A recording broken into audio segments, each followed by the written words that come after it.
had a union lawyer, and Mr. Sprinkles was there, and everyone else from this. They probably, I know you'd like that one, right? And but their tactic was, boys, you all went around the sign paper, and they had Amanda Stan, poor old Edmund, and Conway, and the Gaines was there, Bruce, jeez, and their whole thing they're trying to drive home is you're too stupid to understand what you signed. I'll never forget it, ever in my life, the way they were treated by the union lawyer. Ever. It was outrageous. And I mean, this is our union. This is what they're doing to us. And then to go turn around and be found by the Supreme Court of Newfoundland to be after the senior members. And what did they do? They didn't fire Sprinkles. No, they should have. He deceived them. I mean, the boy's lawyer asked him, and he didn't understand. So you changed your proposal. You decided you weren't going to pay the boys what you told them you were going to pay. You're going to give it to the few guys that are still fishing. And do you think you should have told them? He said, no, I didn't think we had to. He said, we're the union. We don't have to tell them. I mean, Earl McCurdy said the same thing. He didn't understand. Why didn't you discuss this with the fishermen? Yeah, we didn't think we had to. Like, we were paid to represent them. We're paid handsomely. I mean, they took an extra $400,000 just to, I think it took them 2 hours or something to get the proposal done up or something. Anyway, Supreme Court judge ruled in their favor. And he's going to rule in their favor again when the appeal goes through. He said that they deceived their members. And they did. If you sat and listened to how all this unfolded, it was disgusting. Disgusting that you do that to somebody. And it made me angry. So angry that there's a big reason why I'm here today. Because I know that any day at all, if there's a cable going through where I fishes or anything like that, they're not going to be looking for a payout, and they're going to sell me out too. And it's not going to happen. It's not going to happen. The moment the judge ruled in their favour, Jason Sprinkle should be fired, Dave Decker should have been fired, and so should Manny Way. They were the architects of it. Earl McCurdy was already gone. They should have been fired. If they had guts or a backbone, you get rid of those, the people that deceived them and did wrong. I'd like to say what they really are, but I'm going to keep it clean. I'll let you do that.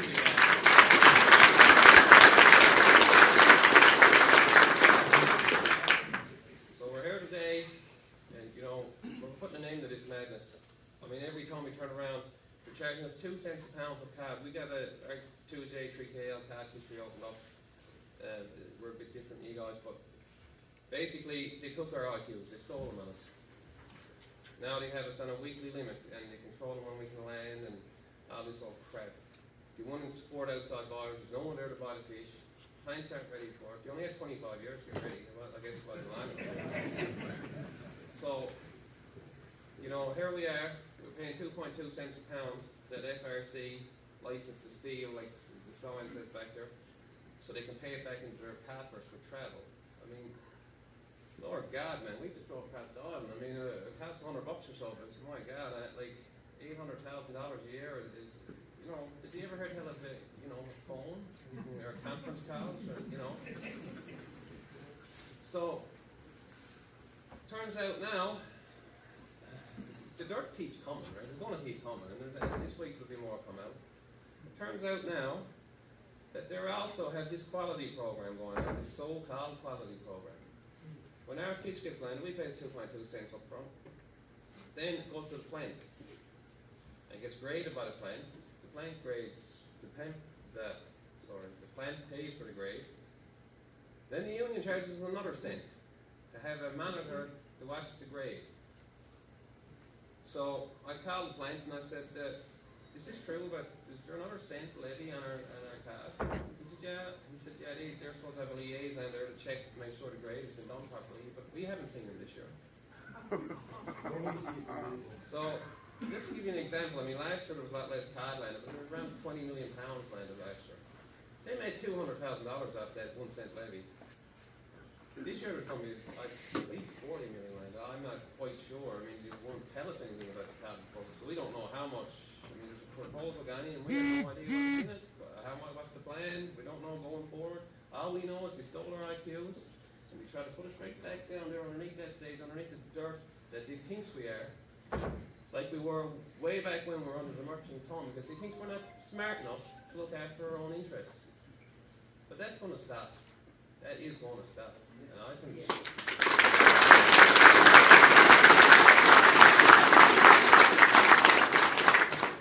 anyway, I can go on all day up here about dirt. I know it's about them, but I want to hear from you, because every year you have different stuff. And like I said, I met the guys last year. I know you got a lot of issues there.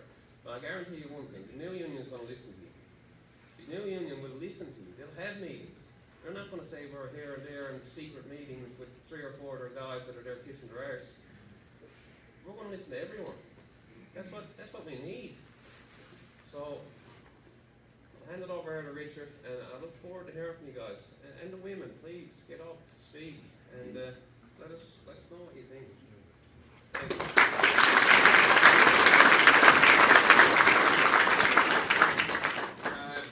We got a little bit of housekeeping first. I'm going to read out some names, some license plates, vehicles that these vehicles got to move, but then we're good.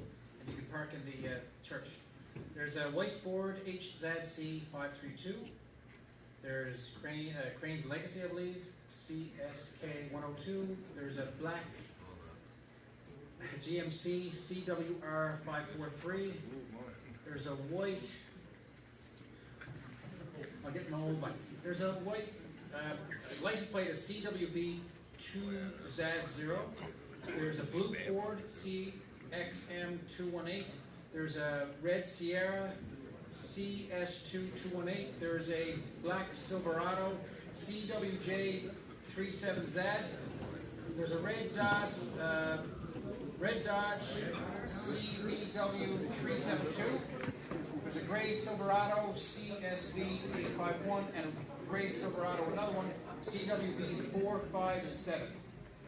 Yeah, still not mine. I keep my spot. Yeah.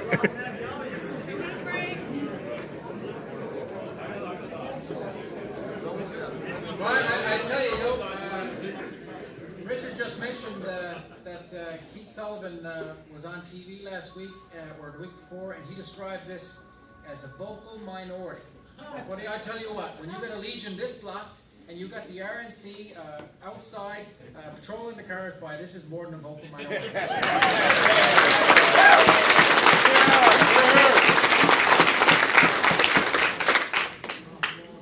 Wait a minute.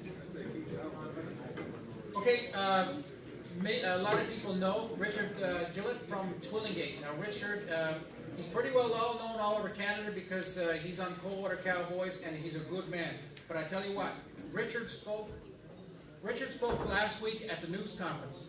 I spoke first, Jason spoke, Richard spoke. When Richard spoke, I emailed him later, I texted him, I said, buddy, I tell you what, they were powerful words. Richard is a powerful speaker, and I've been looking forward to what he has to say. Richard.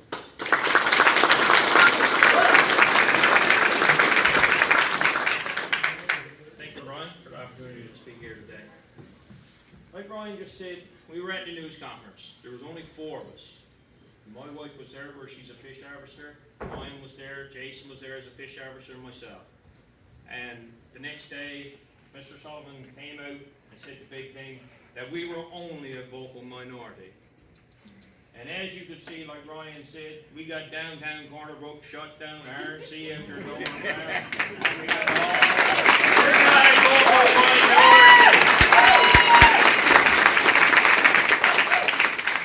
be rest assured, when this organization, this new union gets in place, you will never be a vocal minority, never again.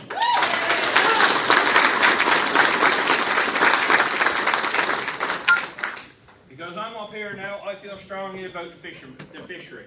I'm a fish harvester, like everybody that's in this room. And we're finding it really hard, no matter what part of this rock or Labrador you're from. Everybody is finding it very, very hard to make a living. I see in this room a lot of gray hair. A lot of gray hair. The thing is, boys, you're at the end of your careers. A lifelong career. A lifelong. And the reason you're still at it is because you got the fire in your heart for the fishery. You got that fire. You got that passion. But it's becoming increasingly harder and harder every year to make it. Now the thing is about it, I apologize to you, we should have done this 10 years ago. Yes. We should have done this 10 years ago. But we're doing it now. You should have had a pension, you should have had benefits, you should have had it all. Instead of retiring in a few years like you're going to do, with the dirt, all you're going to have is the dirt behind your ears, you should be pensioned off like every other professional worker in the world.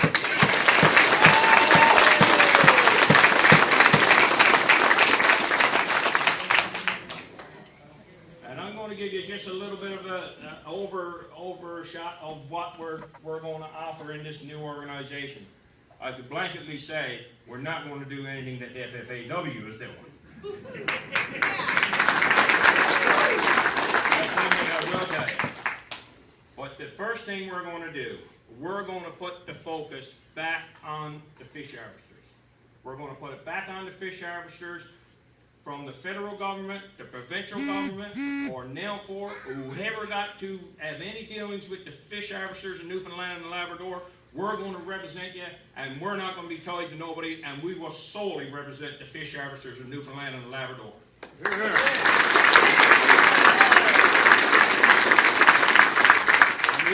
We heard Jason talking about nobody knows what's going on.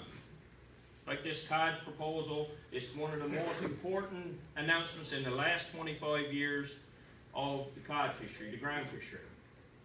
And anybody can tell me if anybody in this room was a part of that proposal. Can anybody put their hand up that was a part of that? And I asked the same thing to the news conference, the fishermen that were there. And that is a disgrace that your union that's representing you never asked your thoughts and your opinion on your livelihood. And that's a damn disgrace. So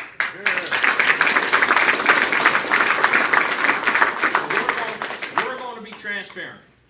You're going to know where the money is going. You're going to know what the money is for. You're going to know whatever you need to know because, guys, this is a union. Your union. Nobody else's. It's your union. You should know everything that's going on inside of that union. You should know. If you got a question, you should have the answer within a few business days. You should have it. It's your guys' union, and it's going to be your union again, and we're going to take it back.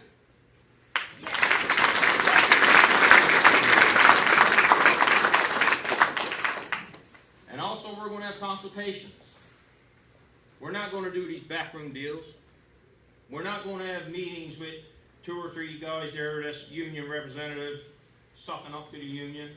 Or the union say they call around to 2 or 3 guys in the area, oh yeah, we had consultations deal. No, you didn't have consultations. I know that I go to the meetings now, we got a handful of fishermen. Handful.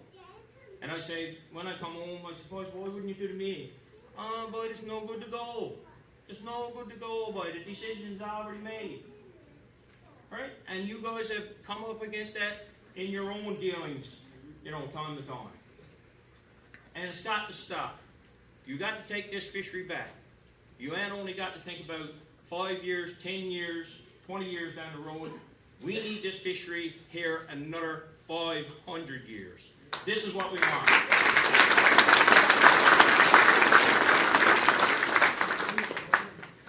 This new union that we're proposing, we're going to be fighting for the fish harvesters on quota shares, which is a big thing here on the West Coast with the halibut.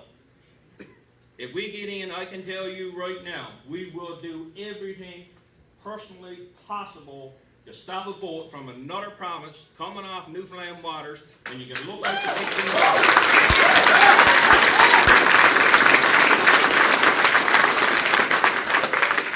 Never again will you be sitting with pensions to make a living on. Just a few pounds. When another province will come in, you can look out through your door and see the name of that boat and take your fish and steam away with it. It's not going to happen anymore.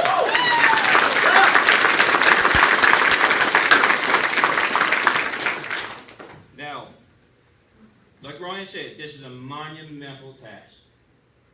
This is a monumental task of what we're doing.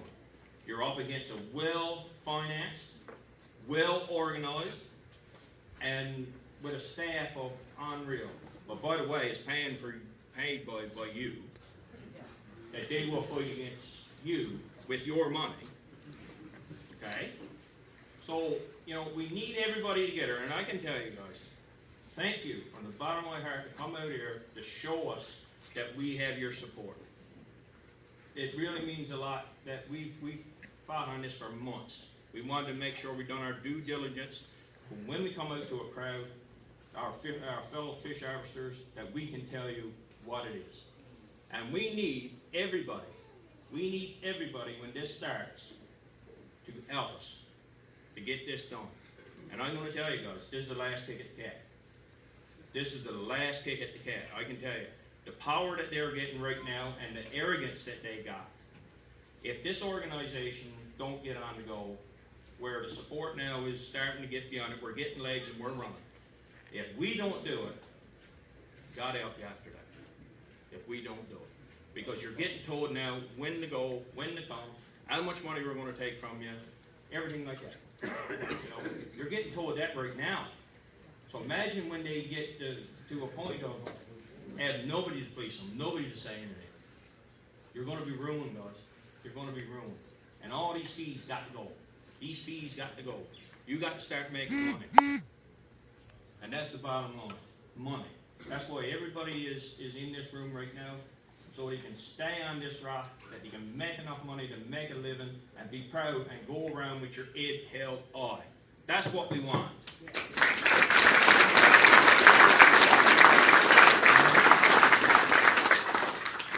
I've been doing a lot of looking around, and we had a lot of other fishermen here going around the world looking at different ways that the fish is done in other countries and everything. You know, Brad is here, he's been to Iceland, he's seen the hook and line fish and all that, those things. We also need an organization that's going to take us into the 21st century as of the groundfish, because we have groundfish coming back.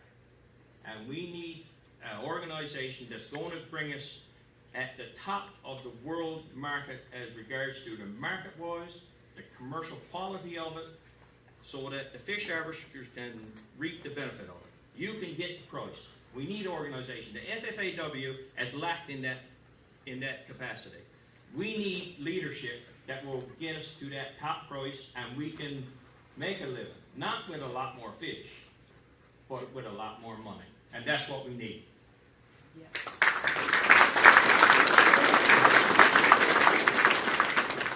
I spoke earlier about the gray hair that's in this room. I'm sorry to bring it up, guys, but there's so much of it here in the crowd. But, you know, a lot of you all fish with your dads to come up through. And you've had a lifetime of fishing. And I've been at it now 32 years with my dad. I've done the same thing. And I can tell you, when you go to get that old age pension check, you're self-employed, you don't get frig-all CPP. You know, you're not going to do it. And for you to retire with nothing, only the dirt behind your ears, is a disgrace. It is a disgrace. So our organization, this new union that we're going to do, first and foremost, we're going to look after our members.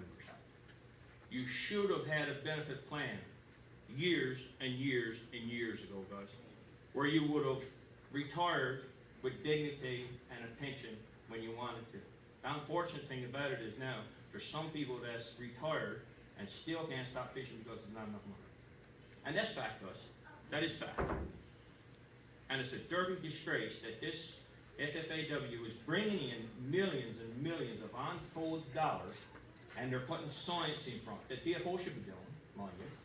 They're putting this in front of the fish harvesters. They're putting something else in front of the fish harvesters. Well, that ain't going to happen anymore. The fish harvesters in our new union is going to be first and foremost.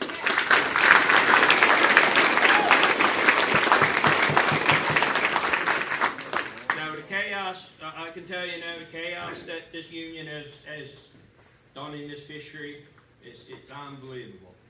And for the new union we got to get on the go, there's going to be, first, yeah, there's going to be some growing pains. You know, but we will work through it. We will work through it. The man that's in a 19-foot boat will have the same representation as the man in the 90-footer. It's all going to be the same. You're going to be the same. Everybody's going to be represented equally. And when there is a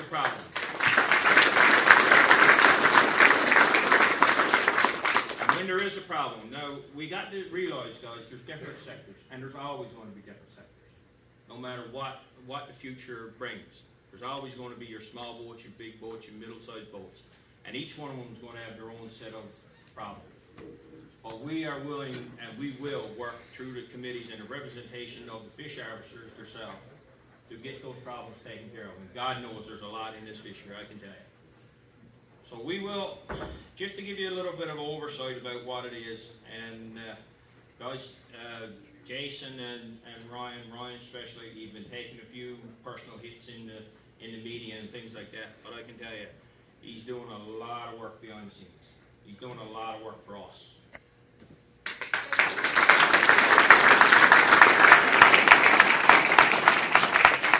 But guys, once again, I almost got a tear in my eye to see the group of fishermen.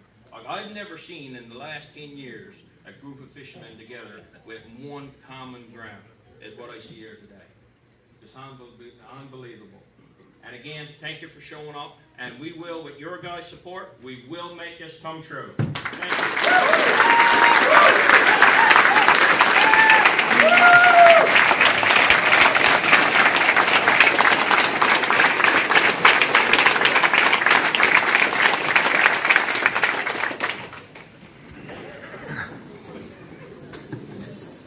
Now that's our half of the meeting. We've had our say. We told you where we stand and what we stand for. So now it's your turn. We got a mic in the back of the room. Jason has it there. If anybody would like to stand up and speak, say whatever you like, we encourage. So far, it's been a bunch of hairy-arse men. Any women like to speak, we'd love for you to come forward and speak. But anybody with a point, please come forward and say what you got to say. Who's going to be first? I guess I'll go first. Right, guys.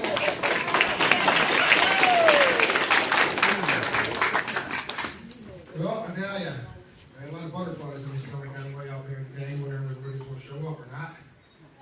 I'm glad to see everybody is here. And there's one common thing, I guess, that we all got in common. That's the fishery. And what's going on in our fishery with the union being DFO instead of representing us? I mean, I can start it with one many faces here. We've seen when we closed down the federal building, when the union wouldn't back us. And when we got the building, took over our phone sprinkles and told them to get out of bed, the members was down there. And the next year, we ended up with a load of halibut tags buying back our own fish. Now, it looks like they're representing us pretty good. Every time he turns around, the union wants money from us. DFO give up tags on lobster traps. DFO give up tags on crab pots. Union turn around, so us back tags again. I mean, Lord God, what? Whose pockets is the end? Mine and yours. Every time we turns around, we got another fee.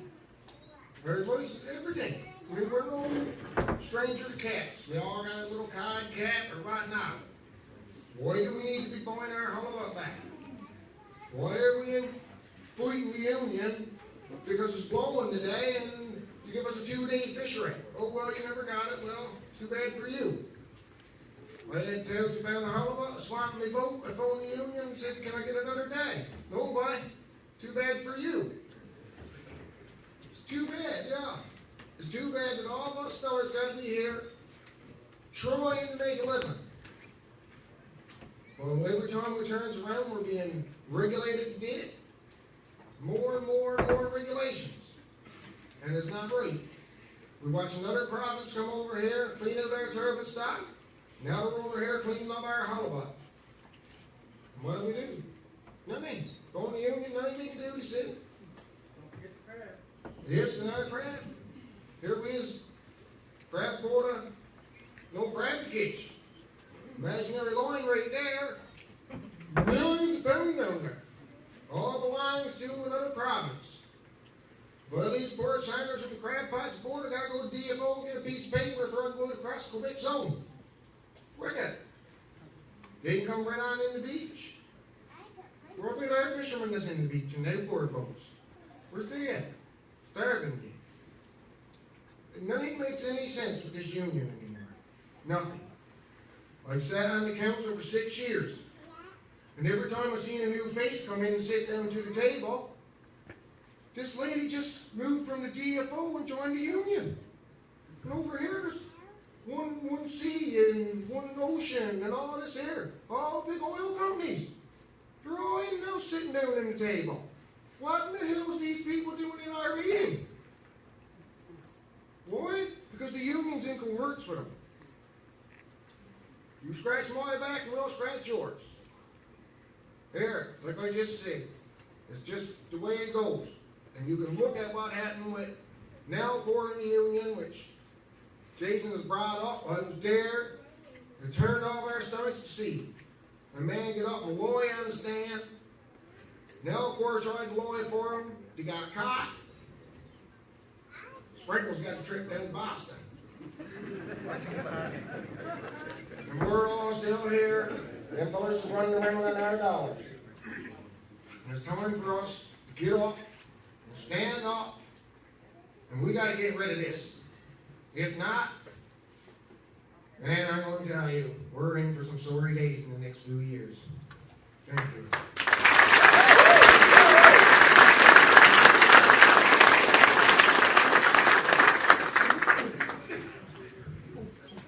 Oh, man.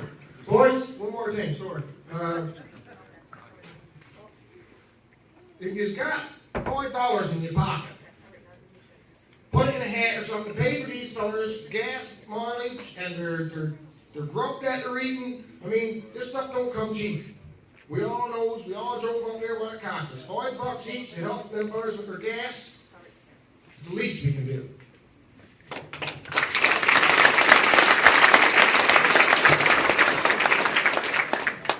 A couple more vehicles, Maureen Albany and Eugene Squires. The vehicles have to be moved, and Mike is still open. So.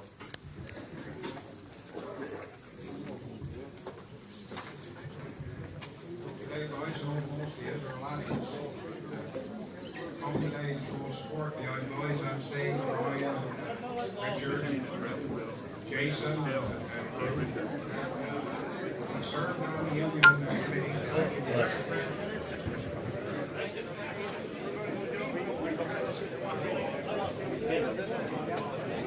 Gentle Jesus. Jim, how you doing? Remember me? Yes. John, how are you? Goodbye. Me and him had some good Chinese food when we were going first days door to door. Oh, geez, I'm so live.